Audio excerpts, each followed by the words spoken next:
U.S. Agency for International Development, USAID, said that the United States is set to announce nearly $336 million in additional humanitarian assistance for Palestinians in Gaza and the West Bank. The funding will also support emergency shelter assistance to displaced Gazans ahead of winter, the statement said. Meanwhile, Israeli airstrikes have wreaked havoc across Gaza, Lebanon, and Syria, leading to heavy civilian casualties. In Lebanon, air raids targeted southern towns like Shabaa, where 9 family members, including 4 children, lost their lives. The World Health Organization reported that over 37 health centers are non-operational due to the strikes, and more than 90,000 people have been displaced, compounding the toll of over 700 fatalities this week. Hezbollah has responded by firing rockets into northern Israel, claiming retaliation for Israeli attacks. Israel's defense minister Yoav Gallant hinted at a forthcoming ground offensive against Hezbollah, stating it will change the security landscape. Meanwhile, Gaza continues to suffer, with attacks on the Jabalia refugee camp resulting in the deaths of a family of 4, as the UN reports that 2/3 of buildings in Gaza have sustained damage since October 7.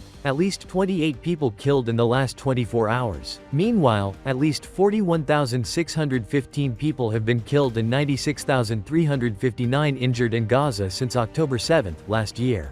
In Syria, an Israeli strike on a military site near the Syrian-Lebanese border killed at least 5 soldiers, heightening regional tensions. Amidst this turmoil, Syrian Foreign Minister Bassam Sabig condemned Israel's actions as cowardly, calling for international accountability. In Yemen, the Israeli Air Force launched airstrikes against infrastructure in western Yemen that the military said was used by the Houthis. The conflict has prompted Yemen's Houthi movement to launch missiles toward Tel Aviv, though they were intercepted. The impact of Hurricane Helene has been devastating, with the death toll in the southeastern United States rising to at least 100 as rescue operations continue. President Joe Biden described the devastation as stunning and pledged to provide critical resources such as food, water, and emergency equipment. He plans to visit North Carolina, one of the hardest-hit areas, and may request additional funding from Congress. Rescue efforts are ongoing across Florida, Georgia, South Carolina, and Tennessee, where severe flooding and heavy rains have caused extensive damage. The storm, which made landfall in Florida as a Category 4 hurricane, has left nearly 2 million households and businesses without power. In other news, President Biden has approved $567 million in new defense support for Taiwan, reinforcing the U.S. commitment to its ally amid rising tensions with China. Despite the lack of formal diplomatic ties, the U.S. remains Taiwan's primary arms supplier. China has intensified its rhetoric regarding Taiwan, asserting that its future must align with its claims of sovereignty, while Taiwan insists that only its people can determine their destiny. Lieutenant General Mohammed Asim Malik has officially assumed the role of Director General of the Inter-Services Intelligence, ISI. Recognized for his operational expertise and leadership, LT General Malik's experience includes commanding divisions in Baluchistan and Waziristan. His appointment comes at a crucial time, reflecting military confidence in his abilities amid Pakistan's dynamic political landscape.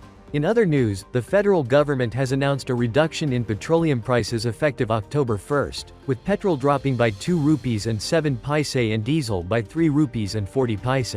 This initiative, directed by Prime Minister Shehbaz Sharif, aims to alleviate the financial burden on citizens as prices have been consistently decreasing since June. Looking ahead, Malaysian Prime Minister Dato' Seri Anwar Ibrahim is set to visit Pakistan from October 2 to 4. His discussions with Prime Minister Sharif will focus on enhancing bilateral relations across various sectors, marking a significant diplomatic engagement since 2019. Meanwhile, the Pakistan Stock Exchange witnessed a downturn, with the KSE 100 index declining by 177.93 points, driven by selling pressures in key stocks. Despite this, experts remain hopeful about economic stabilization linked to the IMF Extended Fund Facility, even amid rising geopolitical tensions in the region.